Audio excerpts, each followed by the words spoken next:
Hey, what's up, y'all? It's KBR Sports, the best sports talk show of your 24-hour day. I'm your host, Brendan Abbin, with my co-host to my left, Rashad Pennell, my co-host to my right, Colin Lewis. We bring you KBR Sports this morning. We weren't on this past Tuesday because we were on fall break. So this week we just have one show. For those who are wondering why we weren't on Tuesday, yeah, we just had this show for at least for this week, just for Thursday. But how are you two doing today? Yeah, I'm chilling. You know how I do. We in here in the building, just chilling. Y'all walked over here so fast. It was like 9:50 when I walked out the crib. This guy. Tight man, tight man. And it This was so guy. hot because Y'all, you know what they say when if you're on time, you're late. He was late. He was late this morning. I've been here since 9:30. Hey, that's good work. Yeah. That's good work. So Nice hustle. I he, appreciate he, that, Brendan. he was late. See, if I got here at his time, we'd be starting the show at 10:05. You see this? You see? That's Hey, that I got look, time on my hands. My roommate Kind was of. in the shower. I had to wait. What does that got to do with you? Because it takes me like 30 minutes to get out the crib. Get out the shower. See, y'all, all I hear is unpreparedness. He could have got up Whatever. earlier and then taken his shower before his roommate. I did get up earlier though. All I hear is excuses. All I hear is excuses. You want to know what time I got up this morning, Khalid? What's that? 5 o'clock. Why? Shoot, me too. I went to bed. I went to bed dumb early. Going to work. 5 o'clock. I woke up Yeah. at 7. See, the early bird gets to work. See, Khalid, you don't get no food. What you mean? You're not I eating. woke up at 7. You're not eating. That's too early for me. Oh, but you're not eating. Ask all successful people what time they wake up. Let them tell you what time they wake up. Because everybody would say after even after 8 o'clock is too late. So 7 o'clock you're pushing it. Guess what time high But schoolers it's wake up? not too late. What time do high schoolers wake up? What, 6 something? Exactly. But I'm not in high school. No, but you letting a high schooler eat better than you. No, they're just waking up earlier than me. Yeah, they're eating earlier wake than up you. later Hey, so I can hey, have Colin, more what time energy did to they eat. eat their breakfast?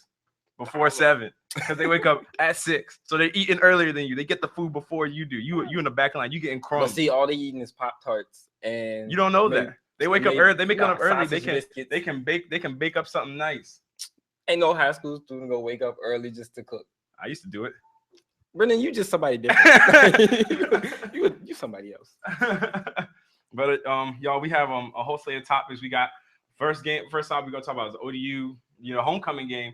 Go Monarchs. ODU versus Charlotte 49ers. Then we're gonna talk about, unfortunately, the Lamar Odom incident and Steve Sarkisian being fired from USC, and then also the Brandon Whedon getting benched when nobody thought it was gonna happen.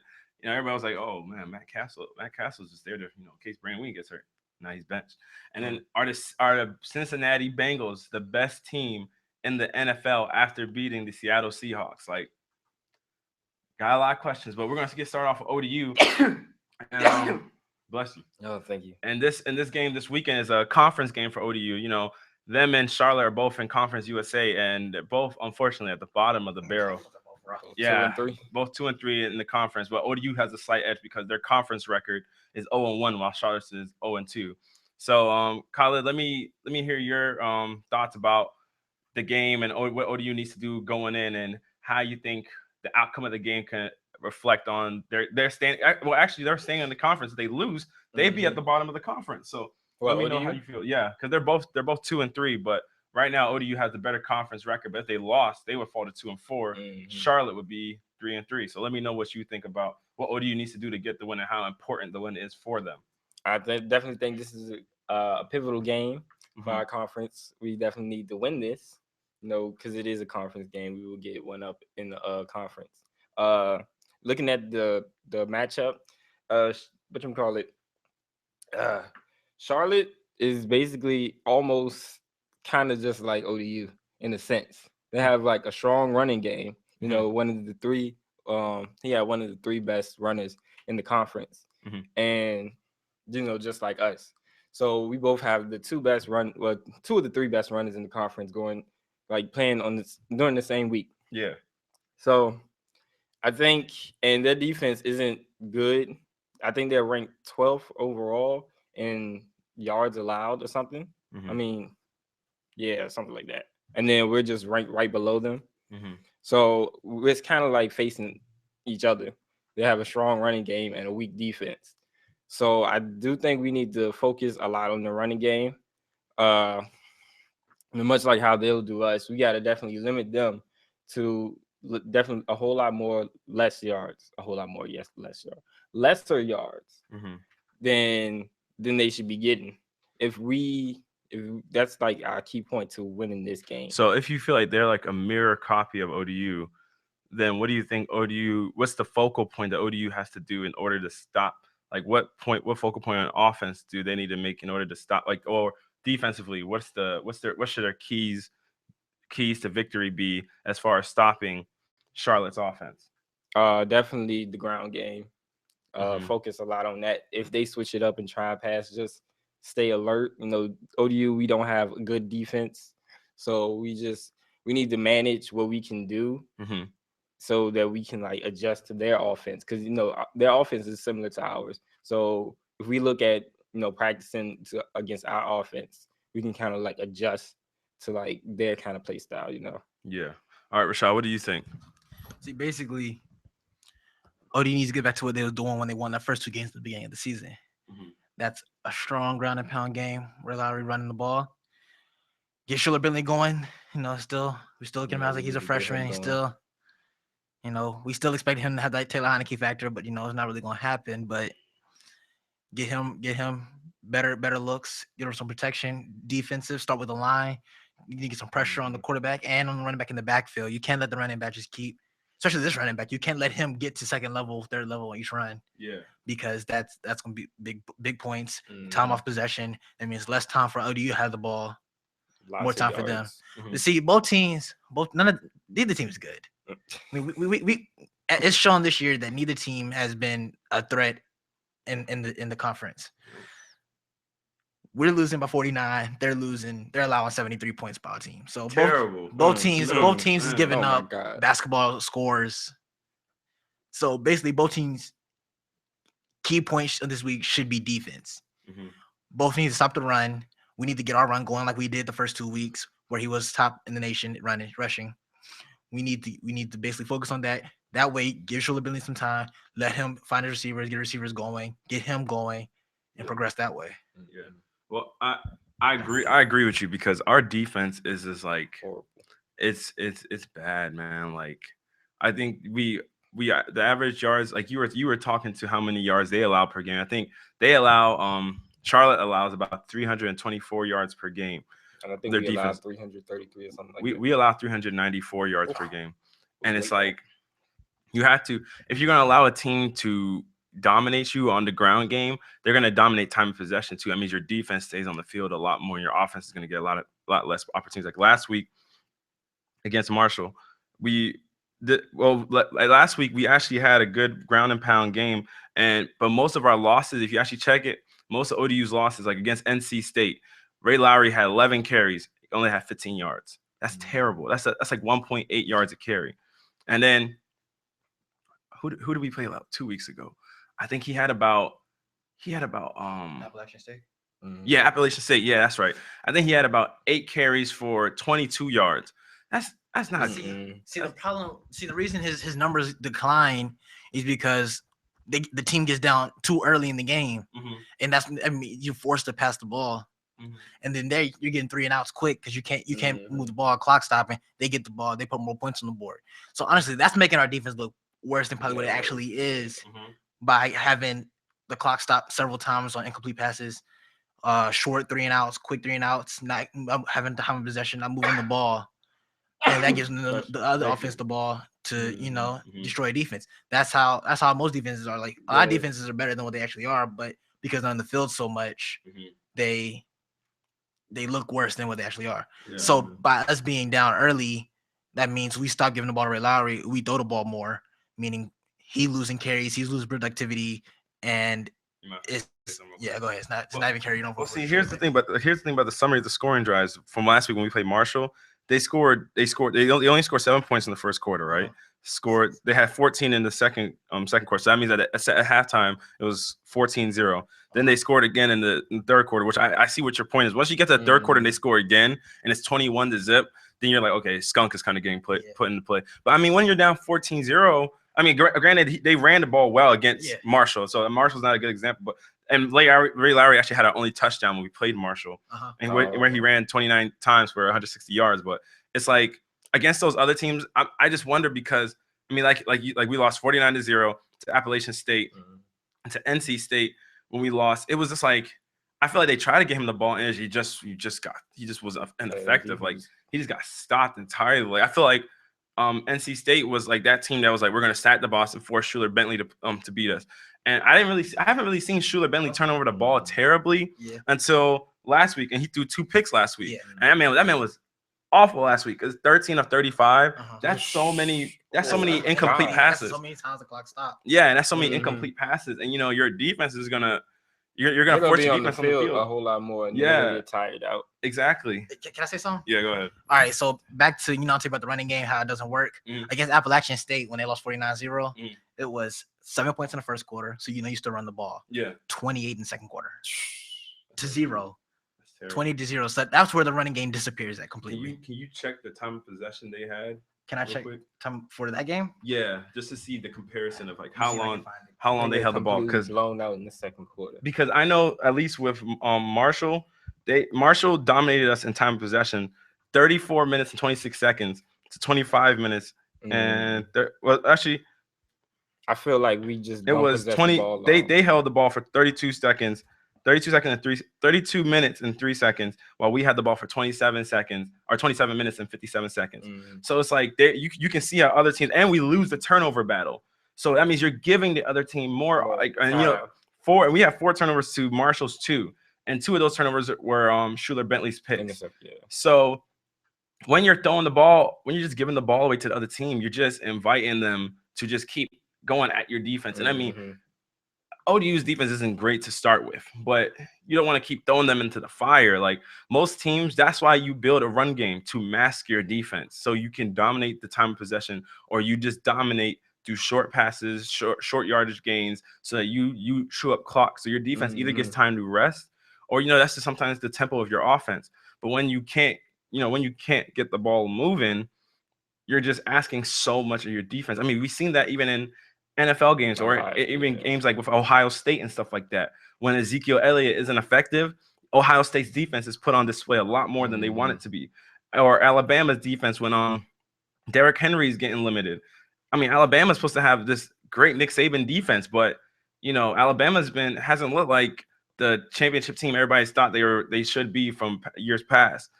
And for ODU said you don't have that kind of talent that I mean, obviously we're not even ranked AP 25 or AP 20 top 25, but from the drop off that we've had in talent from our past years, even though we did change conferences, or we did change divisions, from AA up to triple, but it's like you're asking so much of a defense that isn't there. Yeah, that isn't there, and then you're losing like games against teams that everybody was like, oh well, you could have, y'all could have been, like when we lost 49-0 to Appalachian State, like it's like, dang, like did you Yeah.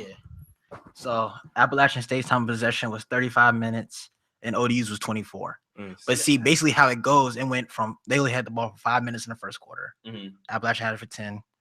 Then it was, the second quarter was balanced out. That's before they went on their big, 28-0 run. That's when you still could run the ball and stuff. So Ray Lowry was getting going.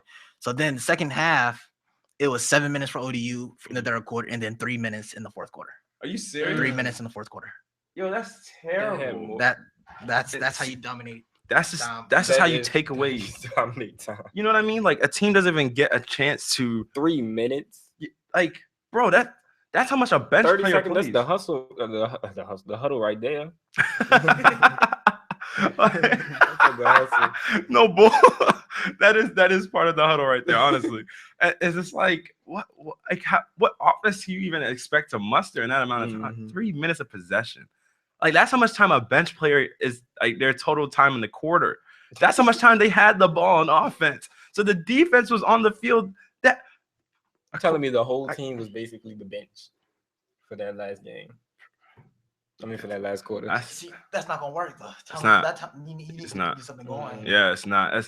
And especially with this being your homecoming game, and this is a conference game. This is like a pivotal game that y'all need to, especially if it comes down to divisional records, where right now Western Kentucky and Marshall are leading the conference at 5-1.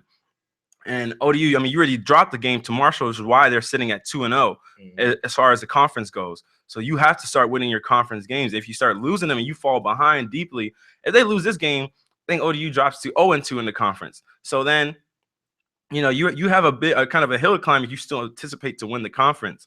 And, you know, especially with half the season already essentially gone, you kind of got to turn things around really quickly and get things figured out. Like Schuler Bentley has to play a lot better because you can't expect a running back to carry the team on his back throughout the whole.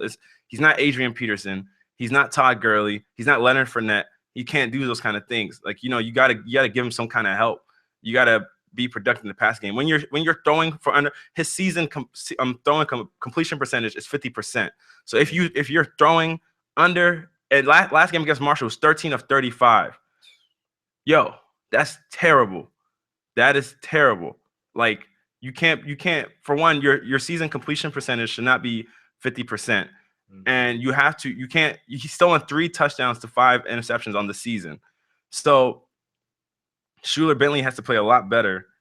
And Todd Gurley, earthquake of those names, Todd Gurley. Well, I mean, he's no. I'm about 30 times. I understand. No. I'm talking about when he was in Georgia. Okay. No, I was comparing college running backs. You said AP. Yeah, AP when he was at Oklahoma. Okay. I'm talking about college running like that carried like legit the team on their back. So like Todd Gurley did that for Georgia until he got hurt. Leonard Fournette is doing it right now, and Adrian Peterson. I've never the only person I've seen do what Adrian Peterson honestly did at Oklahoma is like what Leonard Fournette's doing right now. That's why I mentioned them too. Todd Gurley was just. I mean, Todd Gurley didn't get to finish the season, but that man had almost 1,000 yards without even finishing the whole year. So it's like he was having a beastly season. But staying in college football, Steve Sarkisian, the former USC coach, just got released or fired a few days ago on administrative leave. He was essentially fired the day after for issues related to alcohol, and it's just kind of unfortunate because it's been something that's. Because he recently showed up to a practice inebriated, and it was really evident. And at the beginning of the season, they held like most schools hold a pep rally to and introduce the football team, the football program, or and then the football players are there and everything. And he was there and he was giving a speech, and his speech was slurred. He was cursing and stuff like that. Like, and it was just evident that he was intoxicated. And finally, after all this time, Pat Hayden and the athletic department of USC finally decided it was time to let him go. So, I mean, what do y'all think about his firing? Rashad, let me get your opinion first. I mean, you do have to get rid of somebody who's having alcohol issues. So because he's not setting a good example for his players and everything like that, showing up to events intoxicated, stuff like that.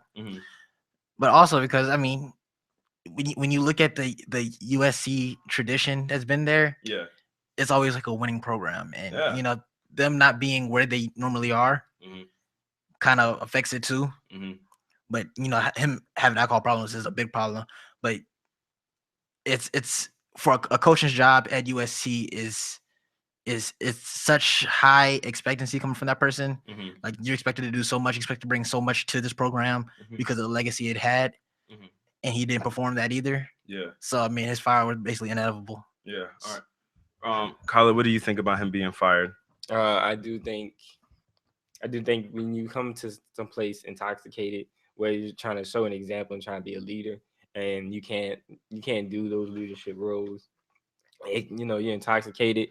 You're slurring your words, cursing. It's just not a good look. It's not a good look for the school. Not a good look for you as a coach. And I do understand them firing him. Yeah, he definitely deserved getting fired because you can't come to your place of work, a place with students and impressionable young adults, intoxicated, and expect to keep your job because it's just not etiquette. Okay, so let me ask both y'all a question. How much culpability do y'all put on the shoulders of Pat Hayden, the athletic director who hired Steve Sarkisian, after knowing I mean, after when you go for a job, I mean, everybody does a background check on you, especially people that hire you, and and when Sarkisian worked at Washington as a coach, he wasn't publicly scrutinized for his alcohol issues, but there were reports about it. It wasn't as big as it has been at USC, since USC's A platform, big platform for football. But USC for a while has been trying to keep this ever since Pete Carroll left in 2009. USC's been trying to keep this Pete Carroll olive branch, like all those who worked under Pete Carroll, like they've been trying to, like recently, like 2013 when they fired Lane Kiffin.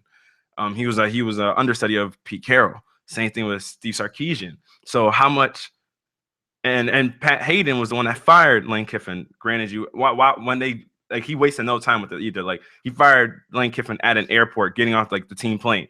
But how much culpability do you put on Pat Hayden, the athletic director, for hiring, Steve Sarkisian when he passed over the, at the time, interim head coach Ed Orgeron, who had USC at 7-2 during his time standing in as head coach? What do you think of Pat Hayden's role in all this? I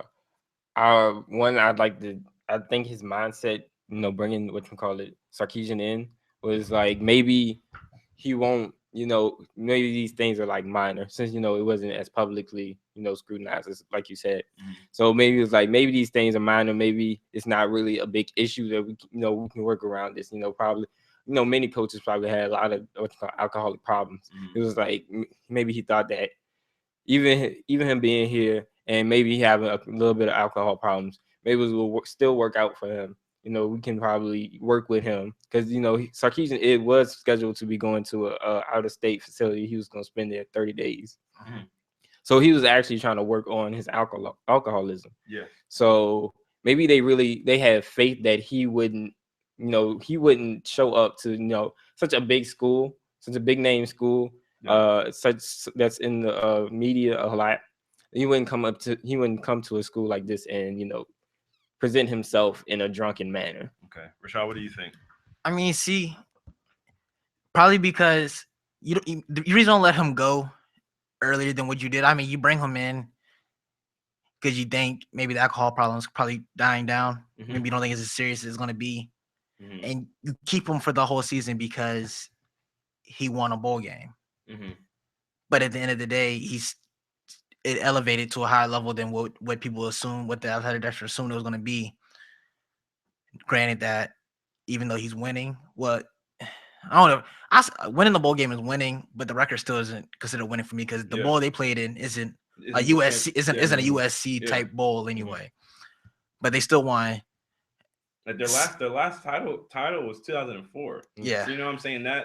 That's what, an 11-year drought. And Yeah. I mean, 2005, granted, they got there and were just a game away. But I mean, you haven't had them there for 11 years. Yeah. And last time that happened was under Pete Carroll. So now you're playing all these under bowls now because you can't make it to the bowl that matters the most. Yeah. So it's like, what level? Like, because think about, like you said, he did win a bowl game. So your resume is like, you're a winner. Yeah. You have a winning record. Yeah. You have a winning record in the NCAA, but losing 4 games is a losing record for USC. All right, let me ask y'all a question real quick. So when he found out that Sarkisian was drunk at the pep rally earlier this season, should he have fired him? This was before the season started. It was right at the beginning. Should he have fired him then? No, I say no, because you see how some coaches be out and they be with the player athletes, how they be celebrating with them, getting hyped with them, getting rowdy. Maybe he felt like this was his way. He thought maybe it was gonna be something different than slurring his words, stuff like that. And be like, okay, let's give him another chance. He done a good job past season. He done an okay job past season. Let's give him another chance, see how he do now. But this season, it shows that it's not the decision they wanted to continue following. Okay, Colin. So I don't think they should have let him go. Okay, so Colin, what do you Sorry for coming, by the way. No, you good. Colin, what do you think? Do you think that they should have let him go initially at the start of the season when they found out he was inebriated during the opening press conference or opening day pep rally? I do think they should have fired him, because to even show up to a pep rally like that, with like a lot of people watching, like the whole school, well, not the whole school, but the school's there, and a lot of students and stuff, and you're there slurring your words and cursing.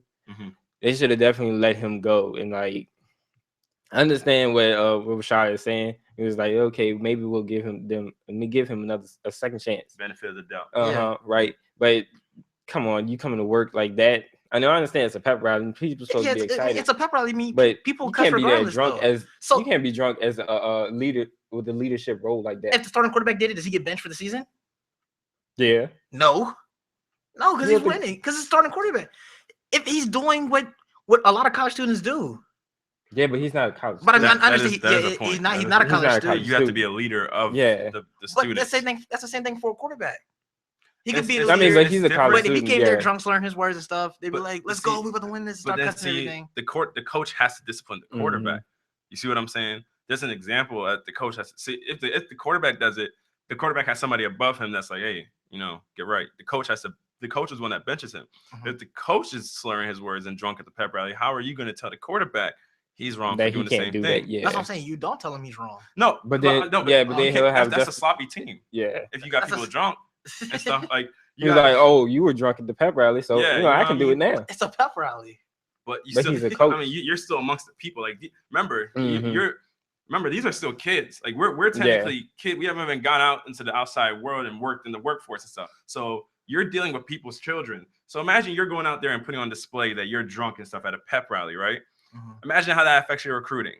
Imagine if some top talent like sees a coach that's drunk cursing up there on the stage. You know what I'm saying? And his son is a top recruit, and he's like, why would I invite you into my home when that's how I see you act around the kids? And you're apparently saying, not that he's saying that drinking and stuff is okay, but I see that you can't hold your liquor even in the public, like in an event as big as this one. You're putting the program on display. So you represent the program as a drunk, out there you're not representing the program in a great way. So it affects the program in a negative light, and it could deter players from wanting to come there. Yeah. And then you're setting an example for your own players, because then they're like, because imagine if this was a Florida State coach, right, that prohibited his players from going to the bar. Then you show up at the place drunk. He's a hypocrite. No, I'm just saying. But do you see how that can portray? If you have rules and stuff for your pplayers, and then you are going behind and not following those rules. I mean, alcoholism is a problem. It's a sickness. It's not just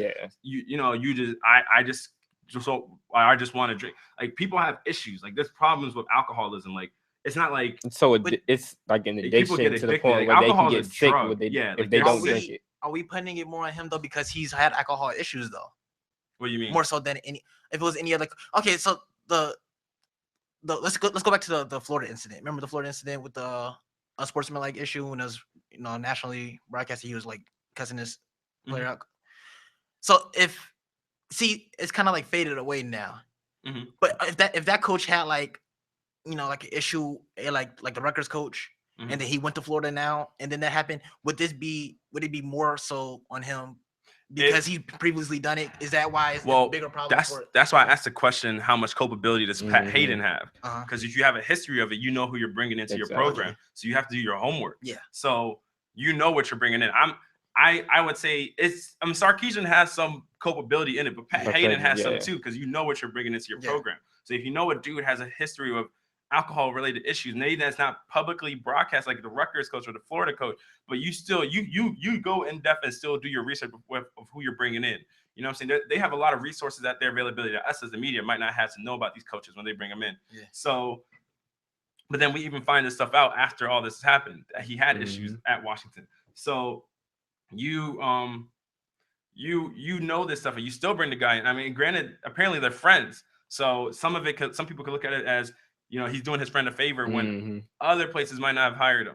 And then also because they're trying to keep the Pete Carroll family branch in there, or Pete Carroll's like underlings in there, kind of sort of thing. So it's like I put a lot of it on Pat Hayden, and then I wonder if do you think Pat Hayden should be included in the next coaching hirings, because he botched this one sort of. But the coach still I don't want to say he botched it, because the coach still they haven't won though. They haven't won a national championship. They watched Washington this past week, 17-12, and they were projected number 8.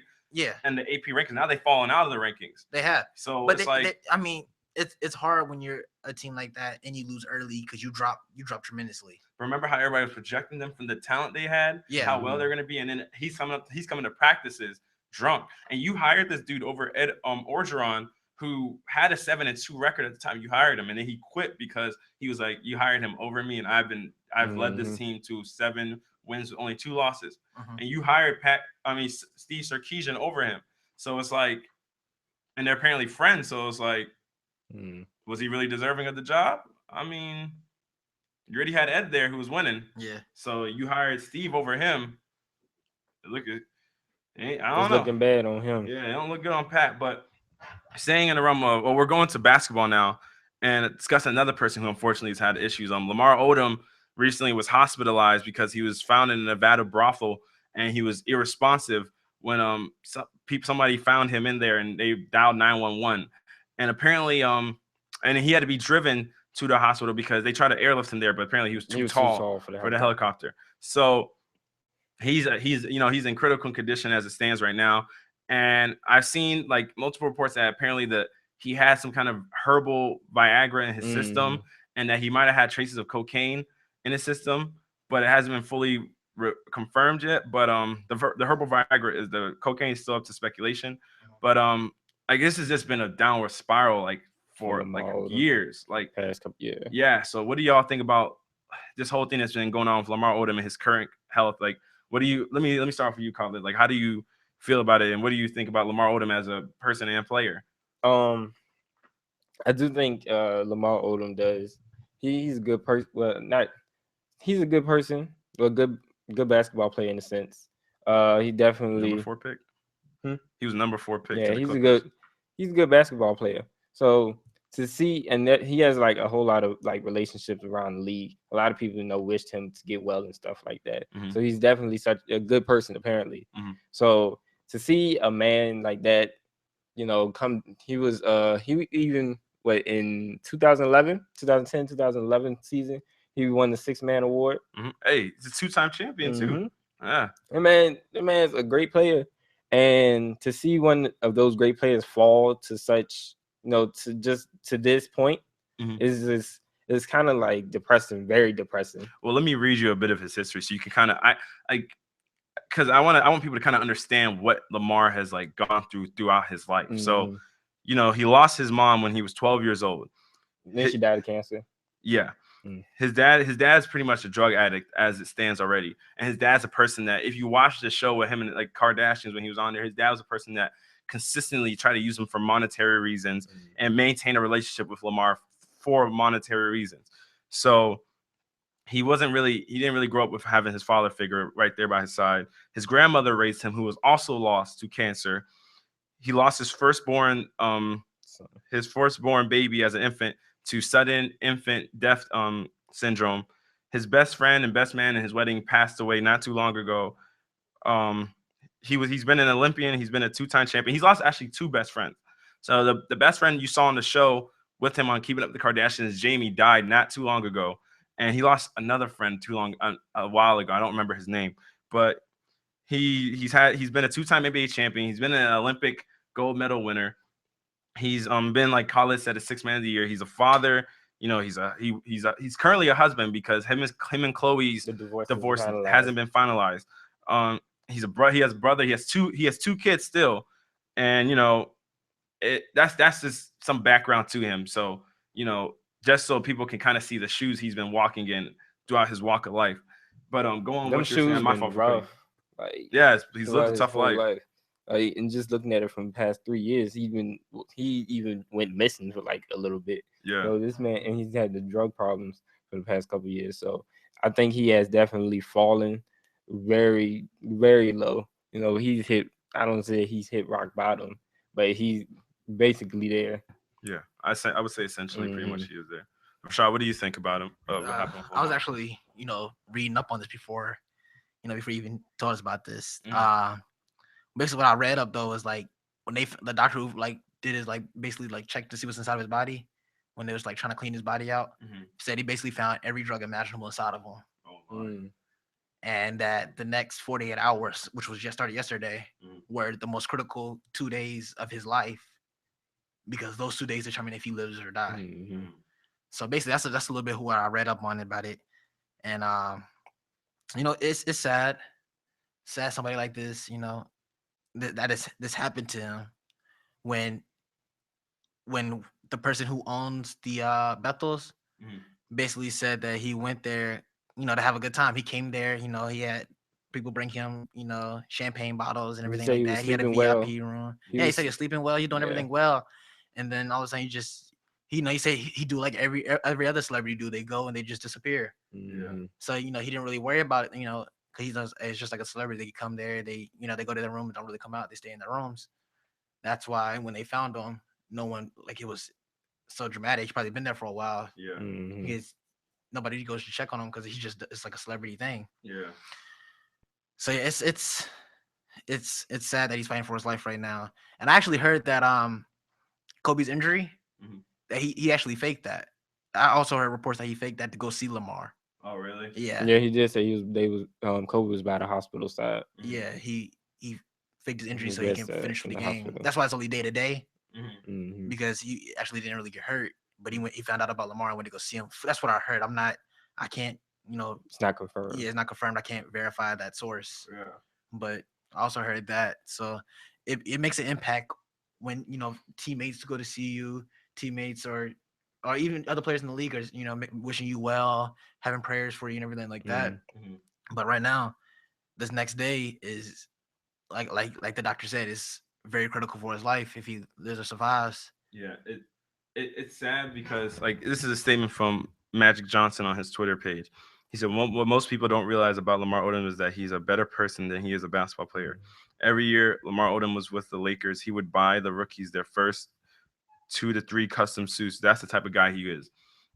And me and Rashad are both Laker fans. So we've been following the franchise that he's played for years.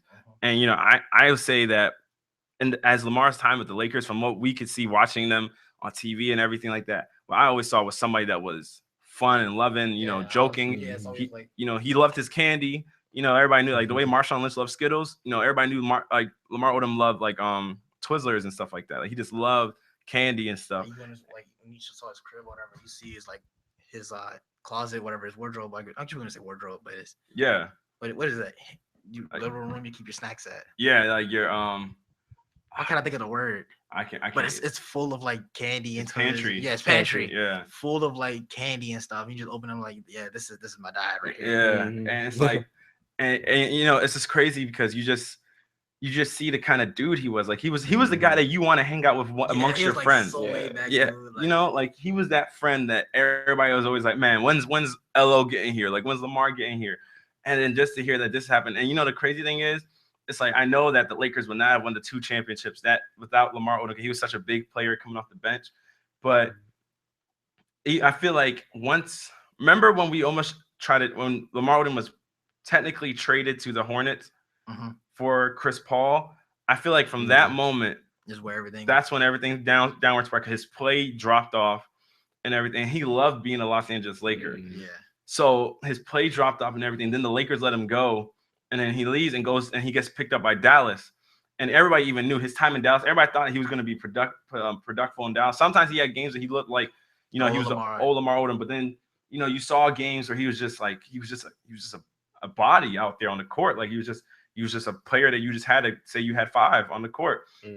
And so when he had no interest in playing in Dallas. And from that point on, and if you watch the show with him and Chloe, you just saw the minute they left Los Angeles, you saw the issues just escalate to another level in his life because he loved Los Angeles. I mean, granted, Los Angeles has so many temptations and there's so much at your fingertips that you can fall into. He loved Los Angeles. Like Los Angeles was his spot. He loved, and maybe not even Los Angeles, being a part of the Lakers. I mean, Lakers, like just being in that environment. Yeah, like the Laker lore is serious. Like it's real. Like, and people get hooked on it. And he loved being a part of the Lakers. And when he left, he found something to replace that addiction. And he found it through drugs and stuff. And while you don't ever want to judge somebody because you don't know the struggle somebody's going through. You don't know, because like I read it, but right at the beginning of this segment, like I said, some of the stuff that he's went through. That's the stuff that's been known publicly. Imagine what he's gone through within his marriage with Chloe, within his stuff with his father. Like, nobody knows. Imagine what these professional athletes go through. Like, so many people try to use them for their money. Mm-hmm. So Lamar's probably gone through a period in his life where he's been used so much for his money. He's paid for so many things for other people, and then not a lot of people are exactly supporters or fans of the Kardashians. So imagine how many people were opposed to him marrying Chloe, and how many people that alienated once he did it. Mm-hmm. And then this is a woman he loves, but people that he loved also, once he marries her, they abandoned him. They left his side, and he's like, wait, I thought y'all were just in it for me with the law. Even if you don't approve of my marriage to Chloe, at least be there for me. You don't just full out abandon me. And this is people he probably spent hundreds of thousands of dollars on and for. And, then they just leave him. So it's like, I know me personally, I would be heartbroken. Mm-hmm. So imagine somebody like Lamar, who's, gone through so much stuff in his life. Like, while granted, every trial and tribulation makes you stronger. I mean, it builds up on your shoulders after a while. And especially once the people that are close to you, like I have friends that I could talk to about anything and stuff. And granted, I bet Lamar does also. But I also have parents I can talk to too, which Lamar technically doesn't have. A father that was addicted to drugs. And he has a father that technically uses him as a ATM card. Mm-hmm. So it's like you can only handle so much, man. And I honestly, I just hope like everybody needs to pray for Lamar Odom, because I mean he's honestly a great guy. From what it seems like, none of us ever talked to Lamar Odom. Not make it sound like we talked to him, but from what you can see from his press conferences and stuff like that, and just watching like games he's played in and seeing team huddles, like Lamar Odom's always that happy, energetic guy. And to see somebody like that going through such a tough time like this, like fighting for his life, it's just like it's a struggle to watch, man. And technically, it's crazy because technically, since him and Chloe never got the divorce, say if the doctors had to make a life decision for Lamar, Chloe would have to make the choice for him, not his kids or not his father. It would be Chloe, because the divorce was never finalized and never got approved by the judge because Lamar never signed off on it. So Chloe would have to make that decision for his life. So everybody's going through a tough time for him, or that's involved with him is going through a tough time. But moving on to a happier and funnier note, going to the NFL, this past week, Brandon Weeden got benched. I don't know if it's happy now. Well, you need change, man. You need change. But Brandon Weeden of the Cowboys, man, they got benched. Cowboys Brandon Weeden's had 11 career starts, lost 11 straight of them, lost every single one. And at this point, the Cowboys are just looking for something to change. Like they're even talking about changing, like they're starting running back from Joseph Randle to a dude they just signed in the offseason.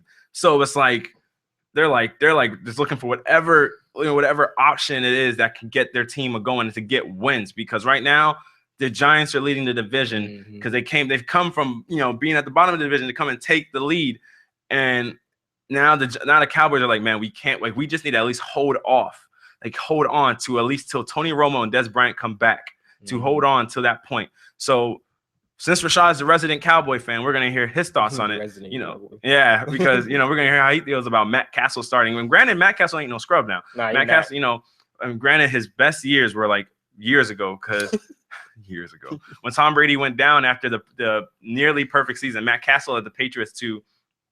He got them a 10-5 record under his leadership, because that first game Tom Brady played. So he led them under, like, him starting. He was 10-5.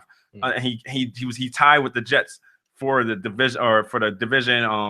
division championship, but the Jets won the tiebreaker, so they went on to play in the playoffs. So Matt Castle's not no scrub, but his time in Kansas City, he did have one good season, but then a lot of things have played into it, where the injuries to Jamal Charles, so many things have played into it why his teams haven't been productive. But now he's here with Dallas, so let's see what Rashad has to say and his feelings about it. It was a long sigh. It was a long sigh. We dropped 3. Quick. Happened out of nowhere. Out of nowhere. When, me, I was here on the show saying, we're good. We're good. We got the running game going, which we actually kind of did for a little bit. But then Joseph Randle. Oh. What happened to you, man? What happened? Jerry McFadden, you're looking like those Oakland Raider days. Even though you got a line, you still look like those Raider days. Yeah, that last Dunbar injury, biggest injury we had this season. You think it was the biggest I one? think.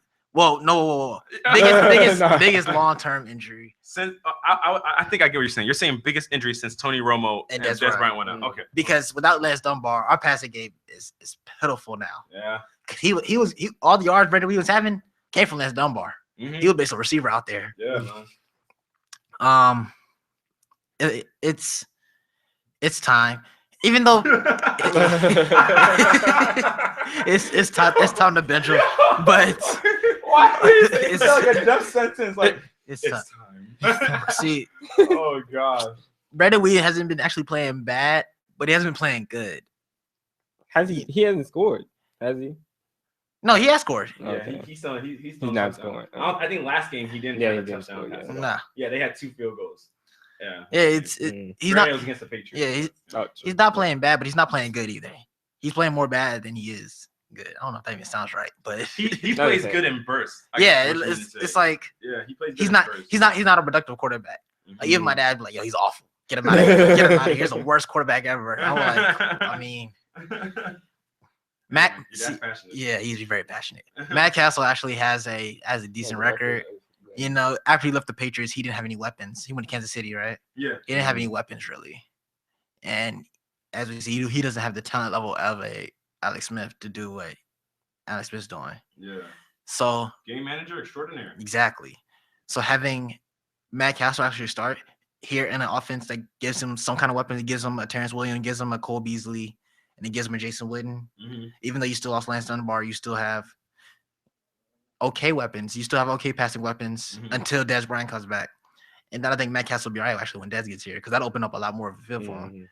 But it's just surviving these games without Tony Romo and Des Bryant right now. And actually with Christine Michael actually possibly starting, giving us a bigger back, it might bring back that DeMarco Murray factor that we had last season with the ground and pound constant running. Can only hope. Yeah, can only hope. Because, I mean, there's no way he's going to run like a DeMarco Murray did. I mean, because DeMarco Murray's starting running back. Yeah. And, you know, Christine Michael's been a backup everywhere he's been. He'll been in Seattle and been here. He's been a backup. But if you look at the running backs that he's been behind Marshawn Lynch. And then if DeMarco Murray would have been here, he would have been behind a DeMarco Murray, but he was behind a Joseph Randle, who actually was productive last season, running for 6 yards a carry. Yeah. So we'll see actually what he can do here in Dallas with the line there, with him being a downhill runner, with he using his size and just going straight through it. He's not a person going to juke anybody. He's just going to run through him. Hopefully, you know, get those falling forward 3 extra yards. All right, let me get to Khaled real quick. So Khaled, let me. What do you think about Brandon Weeden being benched now? Even though he's upset, it was necessary because Brandon Weeden hasn't been getting them wins. You know, with Tony Romo out, they want to still win, even though they don't got their star quarterback. I hope everybody want to win, man. Yeah, of course. Yeah, man. Yeah, but you know, he ain't been getting them wins he hasn't been as productive, like Rashad said, on the offense. So, and I do feel like Matt Castle will be more productive with his history of wins and stuff like that. Well, the Cowboys' reason for not starting Matt Castle in last game and the game before is because they said he didn't know his stuff. Yeah, he wasn't acclimated to the offense. So maybe they were just buying time. Brandon Weeden is more comfortable with the offense, but he ain't been showing like he can win with it. You see what I'm saying? Well, I mean, the Dallas Cowboys. I honestly like I really feel for them because it's like everywhere you turn, it's like somebody's hurt. Some big person, like it's like where they need the help the most. Like, watch, the next person is gonna knock on wood, God forbid, Jason Witten, or watch the center.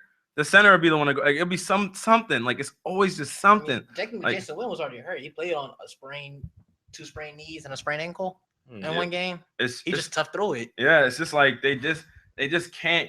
Nobody just can stay healthy for Dallas, and it's like the Giants are just looking at them like, well, we're just gonna take this division and run away. You know, you have to, because I still completely believe what Skip said. Basically, when Tony Romo and Des Bryant come back, if the division is close, we're taking it. Well, yeah, I mean, if it's close, y'all are only 1 game back. Yeah, right now in the division, and y'all. It's already been 4 weeks. The Giants beat the Eagles, right? Yeah, they did. Yeah. So y'all are. But the child beat. Y'all beat they beat the Giants. We beat the Giants when we beat the Eagles. So y'all don't play? Who do y'all play this week? Don't y'all play the Giants? We got a bye week this week, and then we play the Giants that week after. Because there's a divisional game in that division, isn't there?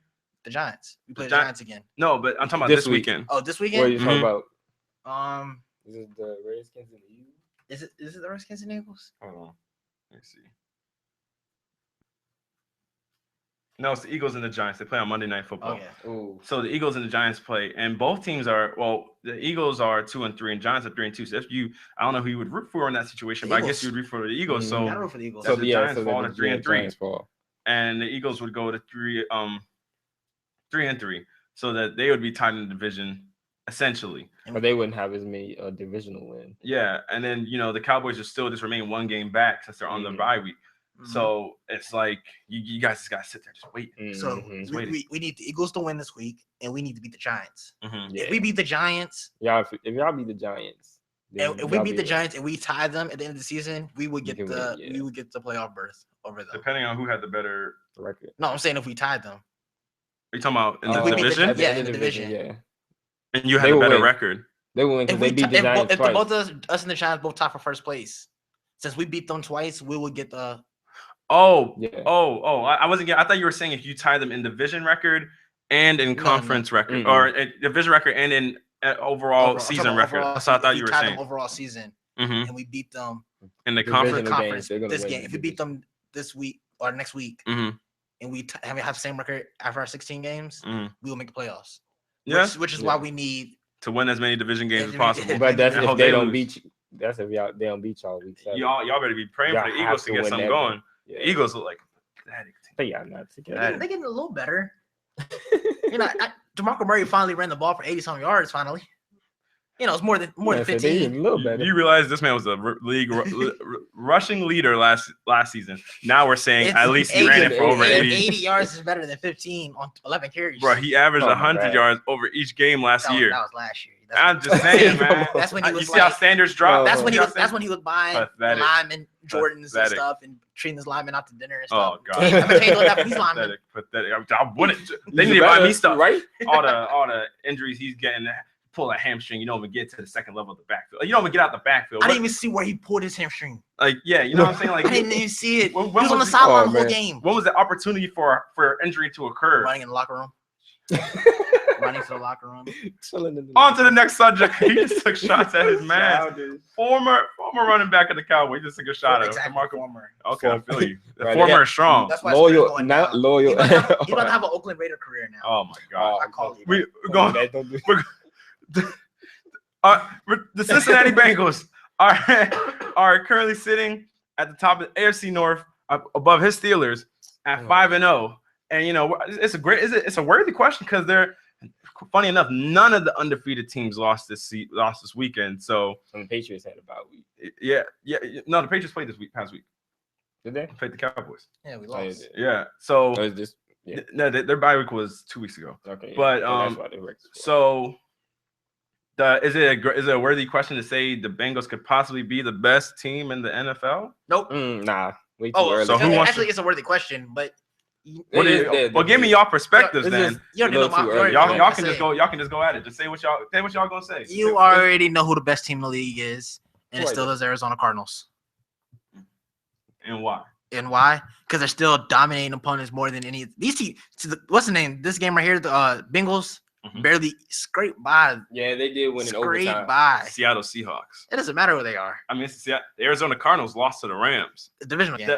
It's a divisional game, but divisional game doesn't matter. That's the only game. But every other game has been a domination. And the Bengals have won their divisional games. You're right. Every other game has been a dominating game by the Cardinals. The Cardinals gonna get it done in their division. They're still dominating more teams more than any other team. But the Bengals are. Let the Cardinals play the Seahawks. I can't wait for that game to happen. The Cardinals play the Seahawks. Watch them dominate. Hey, watch them dominate. I seen the Cardinals like 40 plus points. I saw the Cardinals 40 plus points. The Rams, and I seen them play the 49ers, and the Cardinals barely got you had a bad game against the Rams. It just happens. It wasn't a blowout. The Rams didn't dominate. It wasn't a bush mouthful. Yeah, they didn't. No. So who do you think? What? Do you think the Cincinnati Bengals are the best team in the league? No. It was way too early for this. So who you gonna say this? Yeah. Who's the best team in the league? It's not too early to say who's currently the best team in the league. You're not picking your Super Bowl pick. True. Who is the best team in the NFL? Just saying who's the best, like who's better than everybody else. I still feel like because they did get that basically scrape away that last win against the Seahawks. So they lose points for having a close game? No. They lose points against the Cardinals. So did the Patriots lose points? Nah. Because they didn't beat the Cowboys by 30. So. Oh my. No, they don't lose points at all. They didn't score more than 30 against the Cowboys. No. So yeah, they lose points. No other team has done it either. What? Scored over 30. The Patriots. Okay, let's go on. Just looking at the people they've played, some similar like the Patriots. They played the Chargers, the Raiders, and Chargers Ravens. is a good team. Raiders is actually having a better season than they normally do. I'm just saying. They're still the Raiders. But they're actually winning games. You can't just disrespect the Raiders like let him finish his point. The Raiders, the Chargers, the Ravens, which is that's a divisional game. They won that one. The Chiefs and the Seahawks. So they've had two, I'd say, three really rough games this season. Wait. Who's the three? Maybe the Chiefs or the Chargers. I'm not giving anything to the Raiders. Okay. So they definitely had a couple easy games, much like the Patriots. That's why I say I can't really say they're the best team. They did beat the Seahawks, and they did win the divisional game against the Ravens. Mm-hmm. But I'd like to see in a couple more weeks when they play the Bills and then us, like where they're at. I got a feeling that they're gonna beat the Bills. And then our game is divisional, so it can be wishy-washy. And they're in Pittsburgh, so I'd say they are looking great, but they're not the best, and because they just had a couple easy games. So who is the team? Yeah. So who's the best team? Because you're comparing them. You sound like you're comparing it to the Patriots, but the Patriots. The Patriots had an easy schedule too. That's why I'm not saying. Wait, hold on. The Patriots schedule was the Steelers, the Bills, the Jaguars, and the Cowboys. Cowboys. They've had a couple easy games. You're disrespecting teams that actually can win. Teams that's losing close. Maybe the Cowboys not because they've been hurt. Yeah, but the Jaguars been losing every game close. Every game's been close. They could potentially been 4-0. Do you understand it? Before that last week's game, 5-0 actually, because they haven't had their bye week yet. The Jaguars. Yes, every game they play has been close, except the Patriots. So who is your best team? That's tough to say right now. It's not tough to say. You got the best team right now. That's what I'm trying to think about it right now. Well, of all the undefeated teams, there's the Falcons. Mm-hmm. Your team doesn't have to be undefeated. Like he's picked the Falcons. Yeah. He's picked the Cardinals. You got the Falcons. You got Green Bay. Mm-hmm. You got the Patriots. You got the Broncos. You got the Bengals. There's another one I'm missing. There's another undefeated team. There was 6. I think there were 6. No. Falcons, Patriots, Broncos. It's hard to say that they remember the Packers, Bengals. Maybe that's it. Okay. Out of those 5, I would say I wanted to veer towards more the Packers. The Panthers. The Panthers. That's it. Thank you. Yeah, the Panthers are undefeated. I was trying to remember so hard. I was like, I was like, who is it? I haven't seen Cam Newton forever, but yeah. I would give it to the Packers because Aaron Rodgers is just that presence that just makes the team look even amazing. After the Rams forced them into 3 turnovers. Exactly. I mean, at Lambeau Field. At Lambeau. Rams picked them off twice. He's so great that he haven't done interception since 2012 or something. 2012, yeah. You say he's that he great. threw 3. He's no. What? Hold on. That's the thing is, the Packers still doing a great job. Bengals doing a great job too. That's why I said it's still wishy-washy because they had a couple of them had the easy games.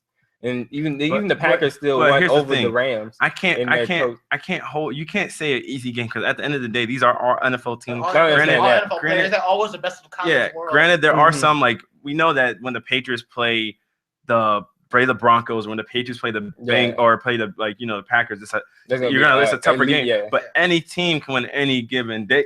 My fault. Any given day. So it's like. We can't just. I mean, if you're perfect, if you're perfect, you displayed a level of consistency. I'll say more favorable in that it's more. The game is more in their favor. How about that?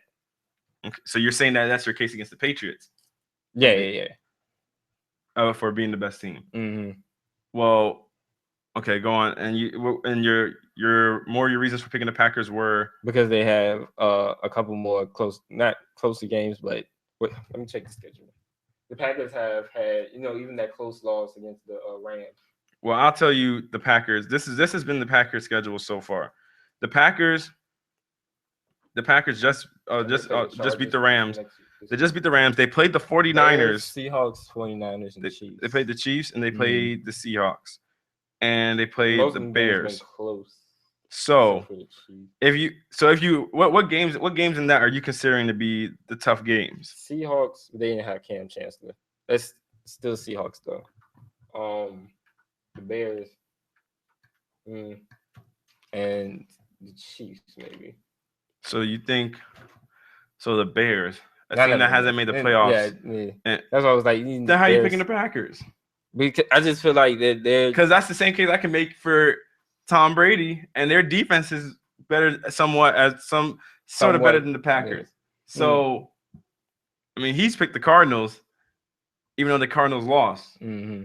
But he's picking the Cardinals. He feels like they're better overall. So I'm just saying, like, if you're talking about I don't put as much as who they played against, as much as just what I see that level of excellence the team puts on, like, which is what the Cardinals is doing. If it's the level of excellence, Cardinals and the Packers are both putting on. It's going to definitely be the Patriots. Yeah. Like, here's the rankings from offensively. The Cincinnati Bengals are ranked 4th in total yard or passing yards on offense. And total yards, they're ranked 1st above, and your Cardinals are 5th. And total rushing yards and offensive rushing yards, they're 7th.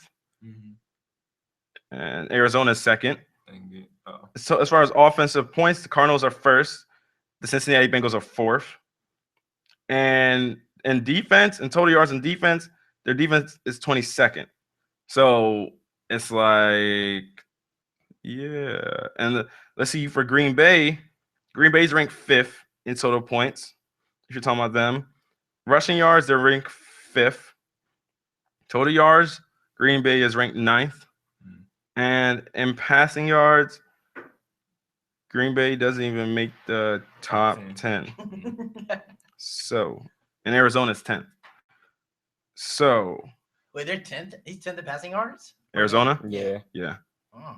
Yeah. So. Well, you got a balanced attack. But you got gunslinger Phillip Rivers out here throwing the ball all over the field.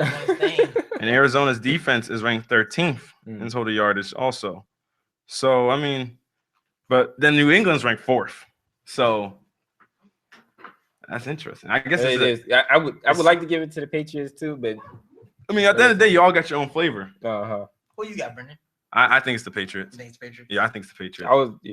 I think it's the Patriots. But that's gonna wrap up the show for today, y'all. Thanks for everybody who tuned in. We had a good show. We have fun.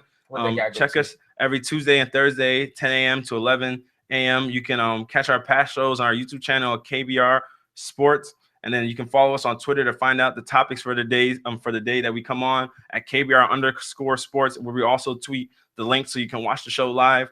And just tune in next week, y'all. Have a great day.